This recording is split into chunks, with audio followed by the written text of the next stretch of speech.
ভেনেজুয়েলায় মার্কিন সামরিক অভিযানের তীব্র নিন্দা জানিয়ে সিওলে বিক্ষোভ হয়েছে, যেখানে বিক্ষোভকারীরা আন্তর্জাতিক আইন লঙ্ঘনের অভিযোগ তুলেছেন। সিওলে অবস্থিত মার্কিন দূতাবাসের সামনে বিক্ষোভকারীরা ভেনেজুয়েলার পতাকা এবং বিভিন্ন প্রতীকী পোস্টার নিয়ে জড়ো হয়ে সাম্প্রতিক মার্কিন অভিযানের বিরুদ্ধে তাদের অবস্থান জানান।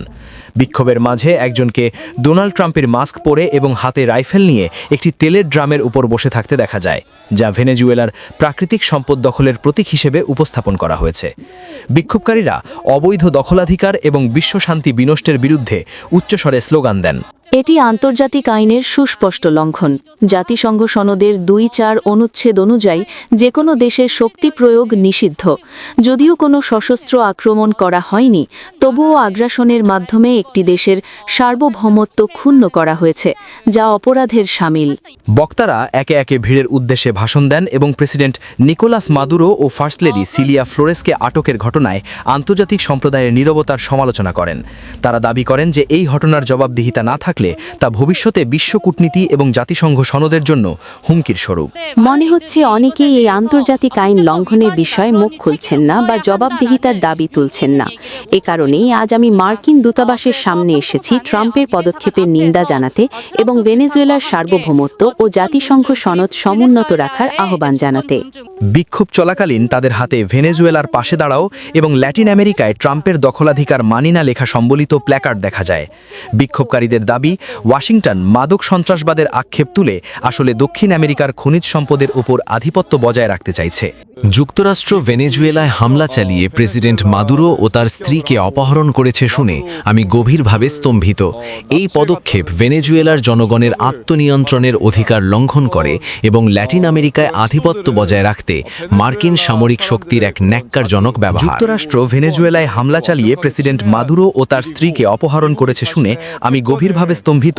এই পদক্ষেপ ভেনেজুয়েলার জনগণের আত্মনিয়ন্ত্রণের অধিকার লঙ্ঘন করে এবং ল্যাটিন আমেরিকায় আধিপত্য বজায় রাখতে মার্কিন সামরিক শক্তির এক ন্যাক্কারজনক ব্যবহার।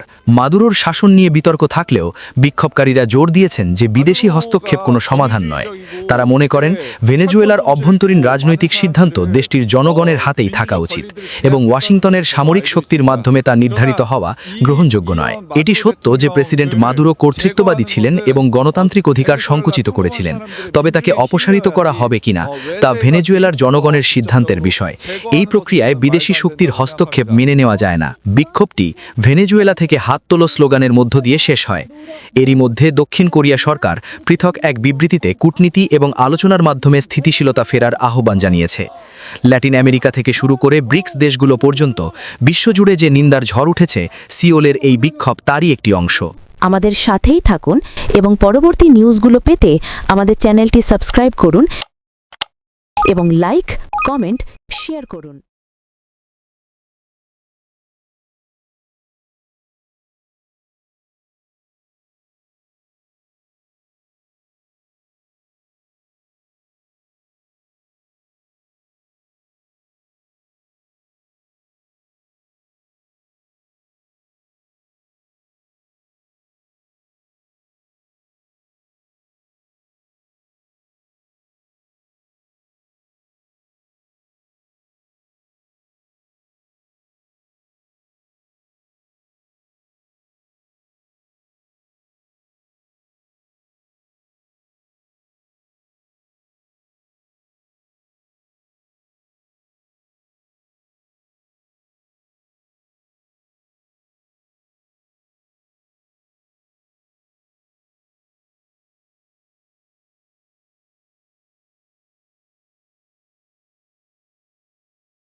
광기와 오판 그리고 미국의 정치 경제적 이해관계가 대중국 견제이자 좌파 반미 정권의 득세와